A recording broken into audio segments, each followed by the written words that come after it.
వాసుదేవ ప్రారంభించండి. ప్రారంభిస్తానండి. Thank you.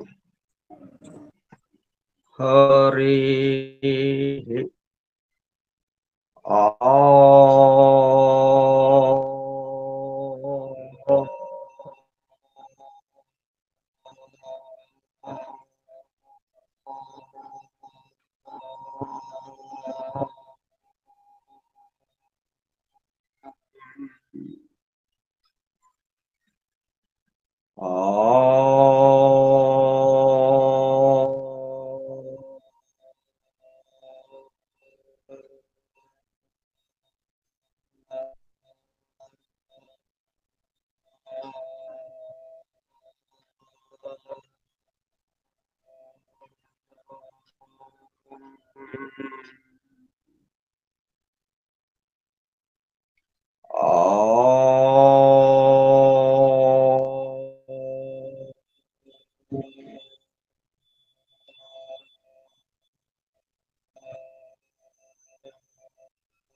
Brahma Vishnu గురుర్దేవో మహేశ్వరః గురు సాక్షాత్ పరం బ్రహ్మ తస్మై శ్రీ గురవే నమః.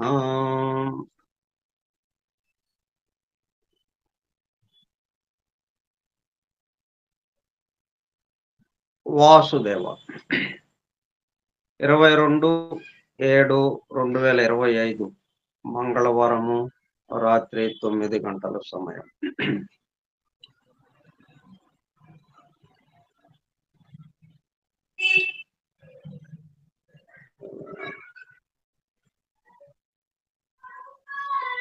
డాక్టర్ విలియం జి బెన్హమ్ ఆంగ్ల గ్రంథము the laws of scientific hand reading. అంటే ఏదైనా విషయం ఎట్లా చెప్పడం, అది సైంటిఫిక్.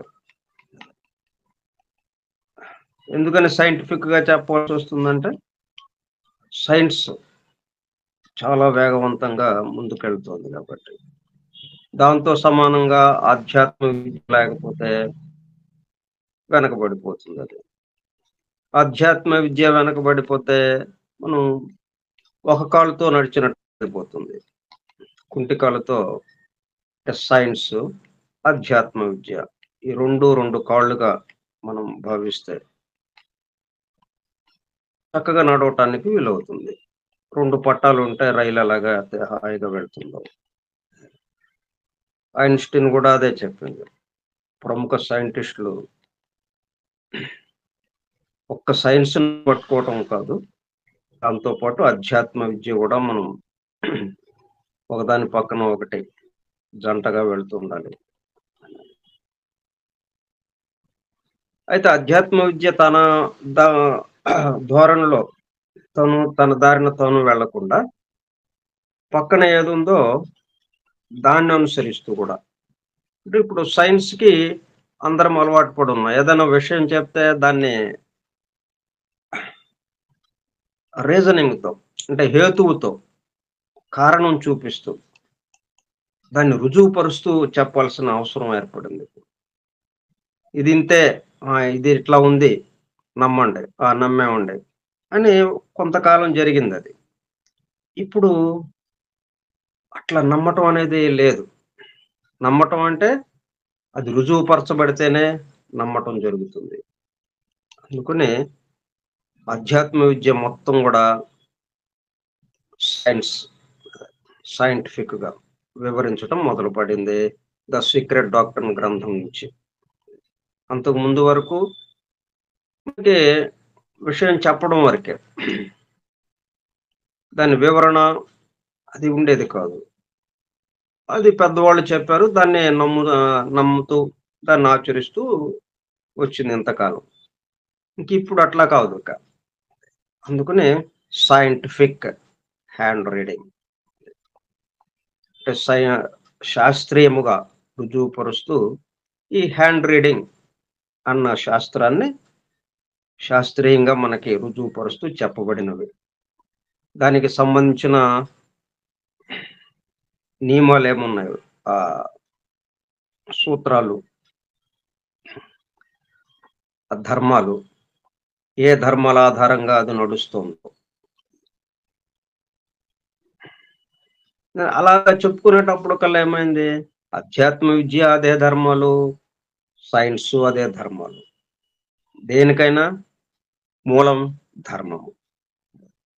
అందువల్ల రెండు ఒకదానికొకటి పరిపూరకంగా ఉన్నాయన్న విషయంలోకి వచ్చి ఈ రెండిటికి అతీతంగా ఉన్నది ఏదైతే ఉందో, మరి రెండు ఉన్నాయంటే ఈ రెండిటికి కలిపి ఒకడెవరో ఉండాలి, దాంట్లోకి వెళ్ళటానికి అవకాశం ఉంటుంది.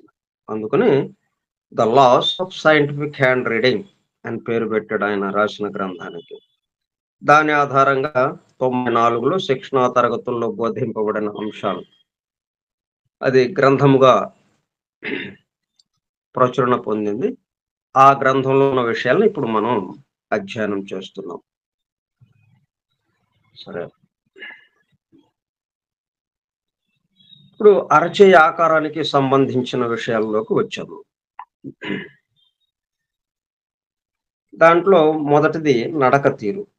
నడక తీరు, ఆ చేతిని ఎక్కడ పెట్టుకుంటున్నాడు, వాటి విషయాలు మనం తెలుసుకోవడానికి ప్రయత్నిస్తున్నాం. నిన్న ఒకళ్ళ గురించిన విషయం చూసాం. అయితే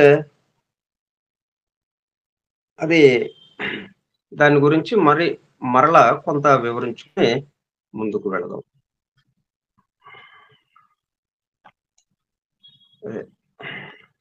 దీంతో పాటు మనకి బొమ్మలు, చిత్రాలు కూడా మనకు కనిపిస్తుంటాయి. మనం ఆ చిత్రాన్ని అనుసరిస్తూ మనం వివరించడం ఉంటుంది. ఇక్కడ వివరణ, అక్కడ చిత్రము. ఆ చిత్రాన్ని చూస్తూ వివరణని వింటూ ఉండండి. చూడటము, వినడం రెండు ఏకకాలంలో జరుగుతూ ఉంటాయి. స్క్రీన్ మీదేమో బొమ్మ చూస్తూ ఉండండి, మీ చెవులతో నేను చెప్తున్న వివరణని వింటూ ఉండండి. సరే, పెద్దది చేస్తారండి.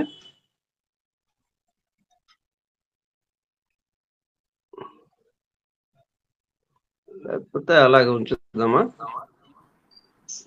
టచ్ చేస్తే ఎవరి ఫోన్ లో వాళ్ళకి పెద్దది అవుతుందండి.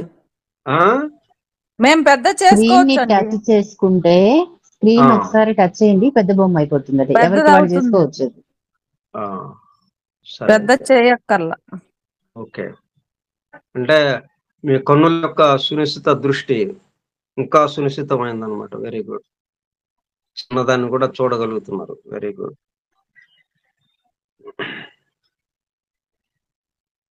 ఒక వ్యక్తి తన చేతిని పరిశీలింపమని మన వద్దకు వస్తున్నప్పుడు అతను తన చేతులను నడిచేటప్పుడు ఎలా ఊపుతున్నాడు, చేతులను ఎక్కడ ఉంచాడు మొదలైన విషయములను పరిశీలించాలి. దాని ద్వారా అతని ఆలోచన విధానము, పట్టుదల, నిర్ణయములు తీసుకునే విధానము, మనస్తత్వము మొదలైన విషయములకు సంబంధించిన వివరములు తెలుస్తాయి. దేనికైనా చేతులు మనకి ప్రముఖంగా కనిపిస్తూ ఉంటాయి, మన భావాలు తెలియచేయటానికి. కానీ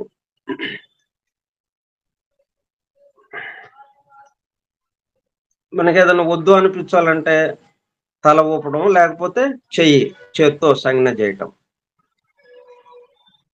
నోటి మాట తక్కువగా ఉన్నప్పుడు, నోటితో తక్కువగా మాట్లాడాల్సిన ఇది ఉన్నప్పుడు చేతులతో సంజ్ఞ చేయటం ఉంటుంది. మనకి చేతులంతా ప్రాధాన్యత ఉంది. కాబట్టి ఈ చేతులు ఎలాగా పెట్టుకుంటున్నాడు దాని మీద ఆధారపడి, అంటే అతని యొక్క స్వభావము, పట్టుదల, నిర్ణయాలు తీసుకునే విధానం, ఇతరులతో వ్యవహరించే తీరు, అంటే అతని జీవితం మొత్తమే కాదు, అతని జీవితం మొత్తం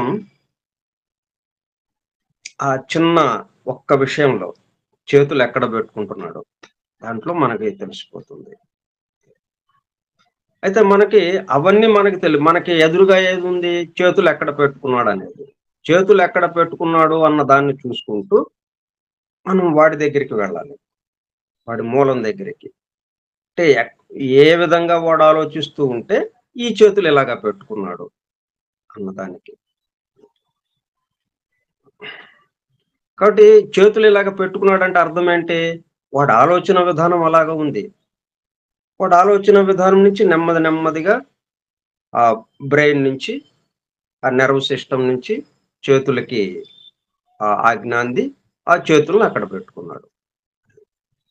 చేతులు ఇక్కడ పెట్టుకున్నందువల్ల అతనికి ఆ ఆలోచన ఉంది అన్నది కాదు. అతనికి ఆలోచన ఉంది కాబట్టి, ఆ స్వభావం ఉంది కాబట్టి చేతులు ఇక్కడ ఇతను ఇలా పెట్టుకున్నాడు. అట్లా మనం ఆలోచించాలి. అంటే మనం ఎదురుగా ఉన్న దాని నుంచి దాని మూలానికి వెళ్ళాలి. ఇదేంటి ఎఫెక్ట్ ఇది. కాజ్ దగ్గరికెళ్ళాలి మనం. కాజ్ దగ్గరికి వెళితే ఆ కాజ్ నుంచి ఎఫెక్ట్ అనే దానికి మనకి విషయం అర్థమవుతుంది. ఇలా కొంతమందిని పరిశీలిద్దాం. కొన్ని చేతులు ఎలాగ పెట్టుకున్నారో ఒక్కొక్కళ్ళు. దాంట్లో ఒకళ్ళ దగ్గరికి వచ్చాం ఇప్పుడు. ఒక చెయ్యి వెనుకకు, ఒక చెయ్యి కోటు లోపల పెట్టి వస్తూ ఉంటాడు మన వద్దకు. మన వద్దకు వస్తూ ఉంటాడంటే అర్థం ఏంటి? మనం ఇక్కడ బోర్డు పెట్టాం. చేతులు పరిశీలించి భవిష్యత్తు చెప్పబడునను, లేకపోతే ఆ సమస్యల పరిష్కారం చేయబడునను పెట్టాం. హస్త సాముద్రికం అని పెట్టాం బోర్డు. అందుకనే ఈ చేయిని ఈ హస్త సాముద్రికము ద్వారా ఈ సమస్య ఏమైనా పరిష్కారం అవుతుందేమోనని వాళ్ళు వస్తూ ఉన్నారు మన దగ్గరికి. అట్లా వచ్చేటప్పుడే వాళ్ళని మనం పరిశీలించడం. మన దగ్గరికి వచ్చాక గమనించడం కాకుండా అంత దూరం నుంచే మనం చూస్తూ ఎట్లా నడిచి వస్తున్నాడు, ముఖ కవళికలు ఎలా ఉన్నాయి, ఎట్లా చూస్తున్నాడు, ఎటువైపు చూస్తున్నాడు, అవన్నీ గమనిస్తూ ఉండాలి మనం. ఇప్పుడు ఇతన్ని ఎలాగా వస్తున్నాడు మన దగ్గరికి? ఒక చెయ్యి వెనుకకు, ఒక చెయ్యి కోటు లోపల పెట్టి వస్తూ ఉంటాడు మన వద్దకు. అంటే 2 చేతులు కనపట్లేదు ఇక. 2 చేతులను సాధ్యమైనంత వరకు కనపడకుండా చేస్తాడు. తన ఆలోచనలను ఏమాత్రము బయటకు పొక్కనియడు. మోసకారి, నమ్మడానికి వీలు లేదు. జాగ్రత్తగా వ్యవహరించాలి. స్వార్థపూరితంగా ఉండవచ్చు. అంటే ఇప్పుడు మనం అతని చేయి చూసి, ఆ చేయి ఆకారం గాని, మౌంట్స్ అంటే గ్రహ శిఖర స్థానాలు గాని, హస్త రేఖలు గాని, వీటన్నిటిని చూచి ఫలితం చెప్పేటప్పుడు దీన్ని ఆధారంగా చేసుకుని అతను నడిచి వచ్చిన తీరు ఉందే, ఆ చేతులు పెట్టుకున్న తీరు, అది ఆధారంగా ఇవన్నీ రావాలన్నమాట. అందుకు దీనికి అంత ప్రాముఖ్యత ఉంది. ఇప్పుడు ఇది వదిలేసేసి మనం దాని గురించే చెప్పుకున్నాం అనుకోండి, అది సగం చెప్పినట్టు అవుతుంది.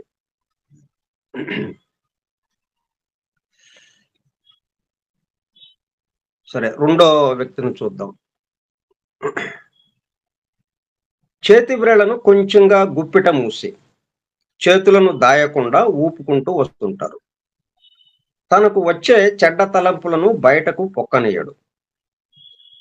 రహస్యమును ఇతరులకు చెప్పకుండా దాయగలడు. అంతకుముందు చెప్పుకున్న వ్యక్తి కూడా రహస్యాలనే పూర్తిగా దాస్తాడు. విషయం చెప్పడంలో జాగ్రత్త ఉంటుంది. తనకు తెలిసిన దానిని ఎక్కువ భాగము దాచి ఉంచుతాడు జాగ్రత్త పరుడు. ఎందుకని? చేతులు మనకి చూపిస్తూనే ఉన్నాడు, దాయలేదు. కానీ ఆ వ్రేళ్ళని మూసి ఉంచాడు కొద్దిగా. అంటే వ్రేళ్ళు ఎటువైపుకు ఉన్నాయి? తన వైపుకు ఉన్నాయి. అంటే జాగ్రత్త పరుడు అన్నమాట. ఎక్కువ భాగం దాచి ఉంచుతాడు అనేదానికి. సరే, మూడో దానికి వెళ్దాం. ఇంకొకళ్ళ దగ్గర మనం ఇలా వారిని గమనించేటప్పుడు ఏ టైపుకు చెందుతాడు, ఏ క్వాలిటీస్ ను కలిగి ఉంటాడు అని పరిశీలించడం కాక చూడగానే ఇంప్రెషన్ కలగాలి. వైటల్ ఫోర్స్ బలంగా ఉందా, వీకుగా ఉందా, ఆకర్షింపబడుతున్నాడా లేదా, ఈ విధంగా ఇంప్రెషన్ మాత్రమే ఉండాలి. ఒక్కొక్కరితో మాట్లాడేటప్పుడు ఎక్కువసేపు మాట్లాడాలనిపిస్తుంది. ఒక్కొక్కరితో మాట్లాడేటప్పుడు ఇక వద్దులే, వెళ్ళిపోదాం అని అనిపిస్తుంది. ఆ విధంగా నడక తీరు చూడగానే అనిపించడం మాత్రమే ఉండాలి.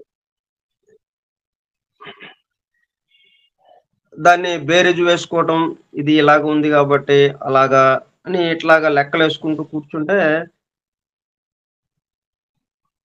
ఇది అయ్యే పని కాదు అది. అట్లా కాకుండా, ఎందుకంటే దాని మీద ఆధారంతో మిగతాయన్నీ ఉన్నాయి. కాబట్టి ఇది వెంటనే మనకి ఇంప్రెషన్ స్ఫురించాలన్నమాట, మనకి తట్టాలి. ఓ ఇది ఇతను ఇటువంటి వాడు అని మనకి స్ఫురించాలన్నమాట.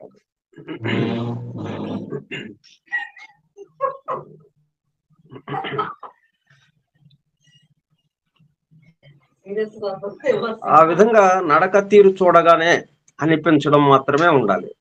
మనం ముందుగా మన చేతులను ఎలా ఊపుతున్నాము అని మనతోనే పరిశీలన మొదలు పెట్టాలి.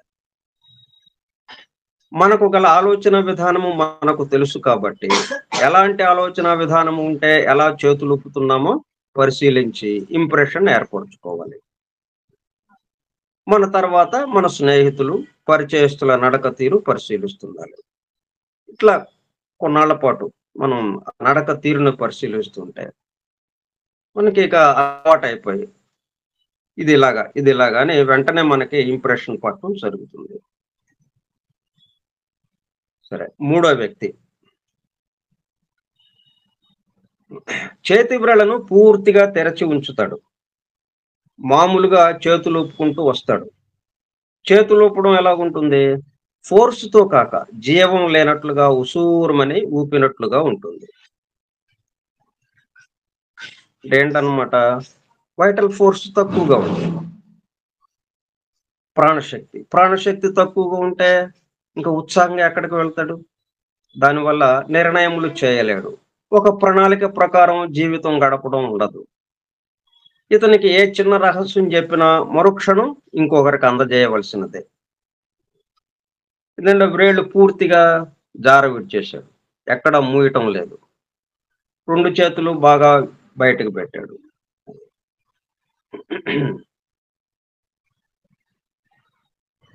దీనివల్ల ఏం తెలుస్తుంది? మెంటల్ లేజినెస్, బద్ధకం, రిస్క్ తీసుకోరు, చేయి చూడగానే లైఫ్ లేనట్లు ఉంటుంది. దాన్ని బట్టి వీక్ మైండ్, అంటే వీక్ మైండ్ ఉండడం వల్ల చేతులు అలాగా జీవం లేనట్లుగా ఊపుతున్నాడు. అది ఇట్లా ప్రతి క్షణం మనం ఇది బాగా గుర్తుండాలి. మూలంలో అలాగా ఉంది కాబట్టి మనకి కనపడేది ఇలాగా ఉంది.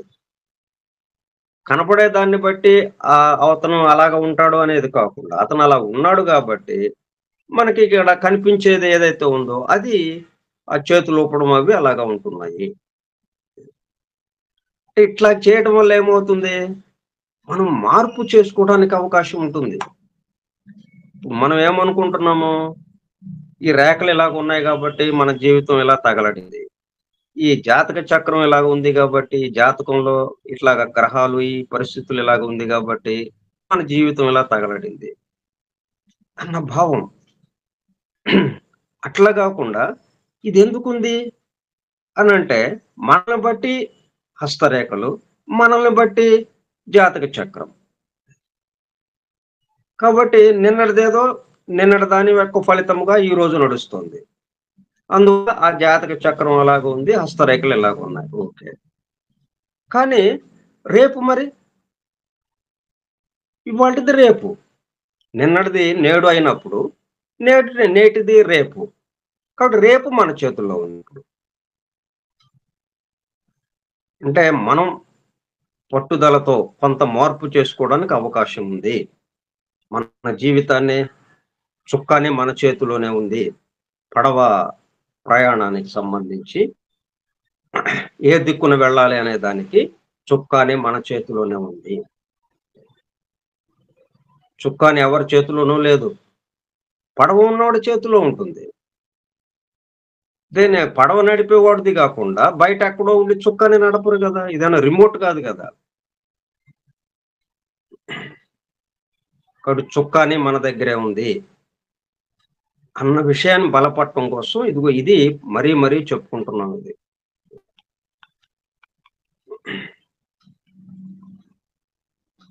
మెంటల్ లేజినెస్, బద్ధకం, రిస్క్ తీసుకోరు, చేయి చూడగానే లైఫ్ లేనట్లు ఉంటుంది. దాన్ని బట్టి వీక్ మైండ్, అందువల్ల స్ట్రాంగర్ మైండ్ వాళ్ళు ఇతను ఈజీగా లీడ్ చేయవచ్చు. అందువల్ల కొంచెం దబాయించే వాళ్ళని చూసి భయపడుతుంటారు వీళ్ళు. వాళ్ళు చెప్పినట్టు చేస్తుంటారు. చేయకపోతే ఏమవుతుందో అన్నట్టుగా భయపడుతూ. ఖర్చు చేసిన తర్వాత ఆలోచిస్తారు. ఈ 2లో తెలిపిన వాళ్ళు. మనం ఇందాక రెండో వ్యక్తిని చూసాం గదా! వాళ్ళైతే ఖర్చు పెట్టక ముందు ఆలోచిస్తారు. జాగ్రత్త పరుడు గదా వాడు. ఒకసారి 2కి దిగుతారని.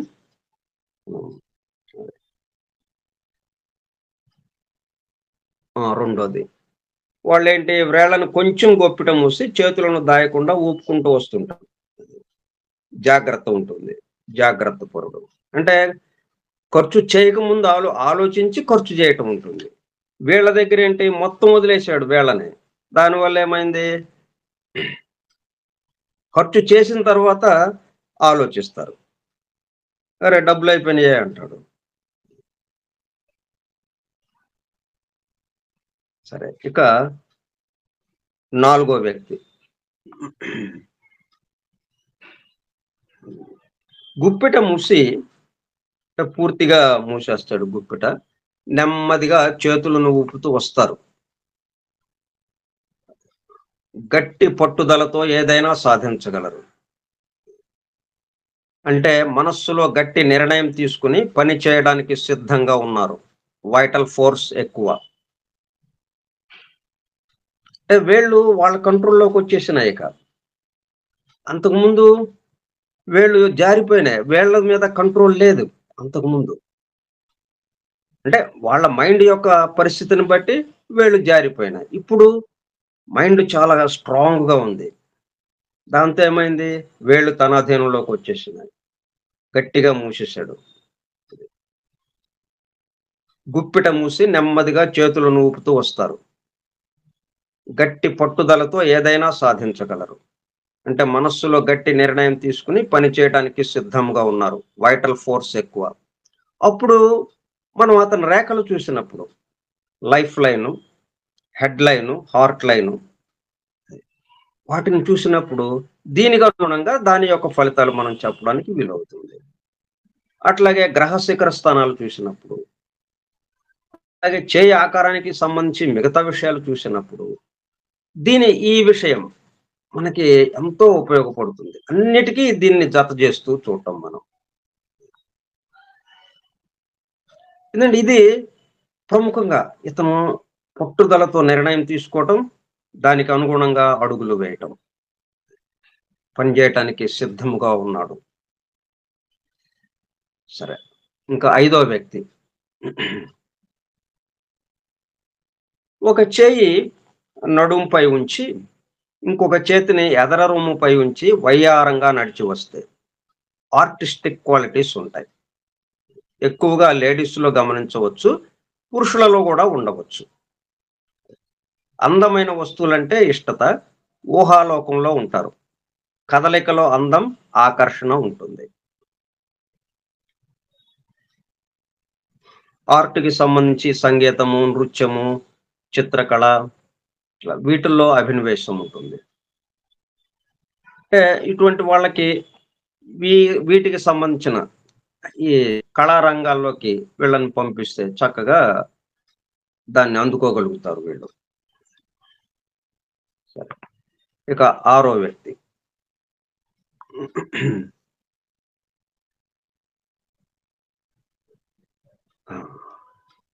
ఒక చేయి నడుంపై ఉంచి అదైపోయింది. 6వ వ్యక్తి. ముంజేతులను సగం పైకెత్తి నడిచి వస్తుంటారు. చేతులు కిందకి జారవిడవాలి కదా! కానీ ఇట్లా సగంగా ఎత్తి నడిచి వస్తుంటారు కొంతమంది. ముంజేతులను సగం పైకెత్తి నడిచి వస్తుంటారు. ఆందోళన, హైపర్ సెన్సిటివిటీ ఎక్కువ. స్త్రీతత్వము ఎక్కువగా ఉంటుంది. స్త్రీతత్వం అనగా శక్తికి సంబంధించినది, ధైర్యమునకు సంబంధించింది కాదు. అంటే అనుసరించడము స్త్రీతత్వము. నాయకత్వం వహించడము పురుషతత్వము. పురుషుడు స్త్రీ అంటే పురుషతత్వం అది. అది స్త్రీలోనూ ఉండొచ్చు నాయకత్వం వహించే లక్షణం. అది పురుషతత్వం అవుతుంది అప్పుడు.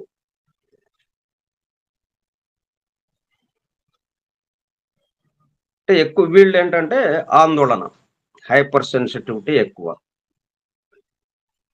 అంటే ఏ పని పూర్తిగా చేయలేరు వాళ్ళు. కంగారు, భయం, ఆందోళన ఇవన్నీ వాళ్ళని కదిపేస్తూ ఉంటాయి. హడావుడి పడుతుంటారు.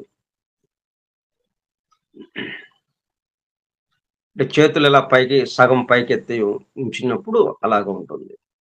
ఇక ఏడో వ్యక్తి చేతులు ఎక్కడ ఉంచాలి తెలియనట్లుగా కొద్దిసేపు ఒక విధముగా, కాసేపు ఇంకొక విధముగా, మరికొంతసేపు ప్యాంటు జేబులో ఈ విధంగా రకరకముల విన్యాసములు చేస్తుంటారు. ఎమోషన్స్‌ను కంట్రోల్ చేసుకోలేరు.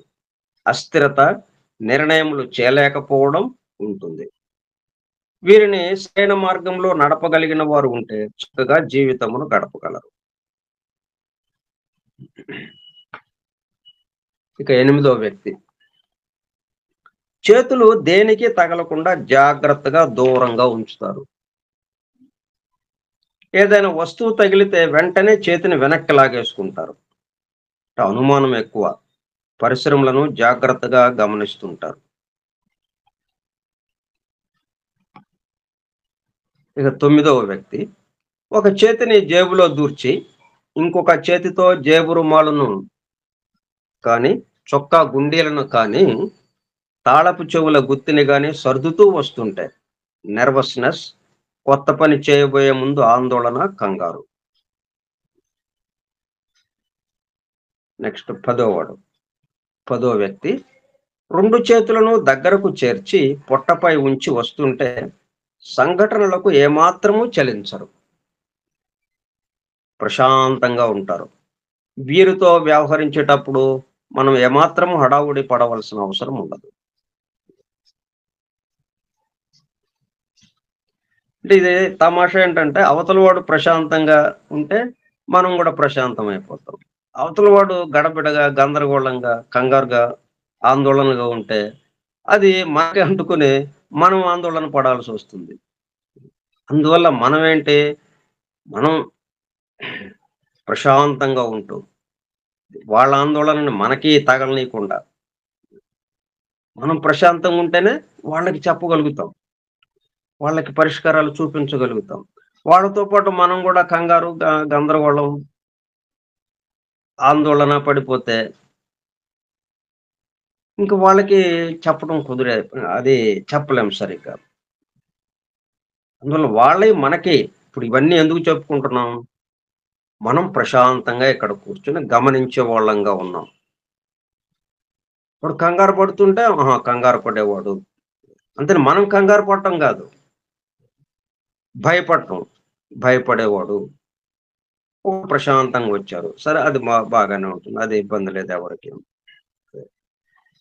ఇట్లా ముందు మనం గమనించే వాళ్ళంగా కూర్చోవటం అక్కడ. గమనించే వాళ్ళంగా కూర్చున్నప్పుడు మాత్రమే వాళ్ళకి పరిష్కారాలు చూపించగలం మనం. అంటే ఆ పరిష్కారాలేంటో మనకి స్ఫురిస్తాయి, తడతాయి.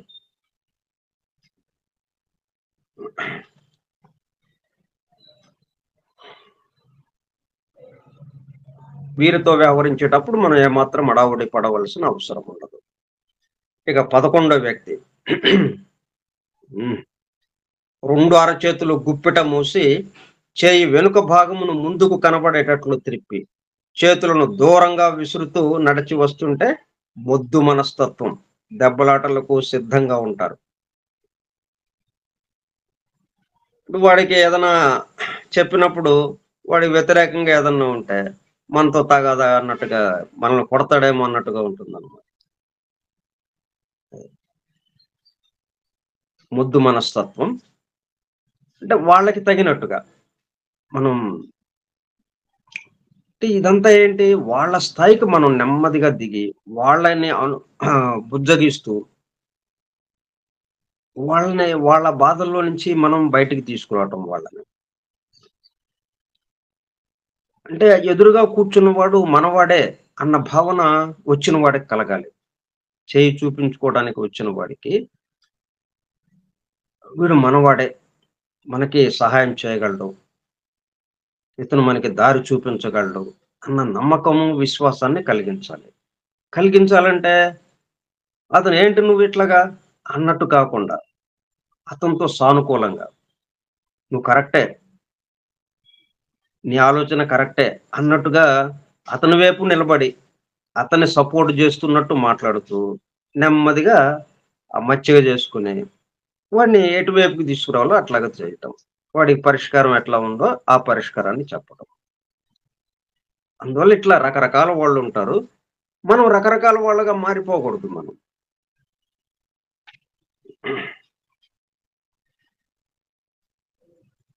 అంటే వాళ్ళని బుజ్జగిస్తున్నట్టు ఉండాలి, వాళ్ళలాగా మారిపోకూడదు. అది వాళ్ళతో పాటు మారిపోతే మళ్ళీ మనం వాళ్ళకి పరిష్కారం చెప్పలేం.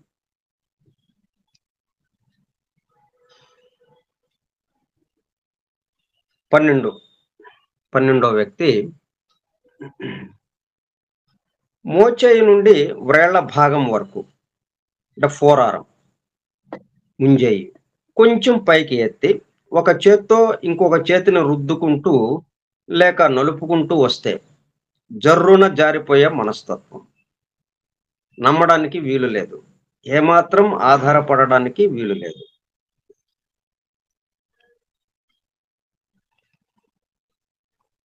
తర్వాత 13వ వ్యక్తి ఎడమ చేతిని వీపు వెనక్కి పెట్టుకుని కుడి చేతిని పొట్ట వద్దకు వచ్చినట్లుగా సగం వరకు పైకి ఎత్తి పట్టుకుని నెమ్మదిగా నడిచి వస్తుంటే తనకు ఎక్కువ ప్రాముఖ్యతను, అంటే సెల్ఫ్ ఇంపార్టెన్స్ ఇవ్వడం ఉంటుంది. ఇతరులు తనను గౌరవించాలని, అధిక ప్రాముఖ్యతని ఇవ్వాలనని ఉంటుంది.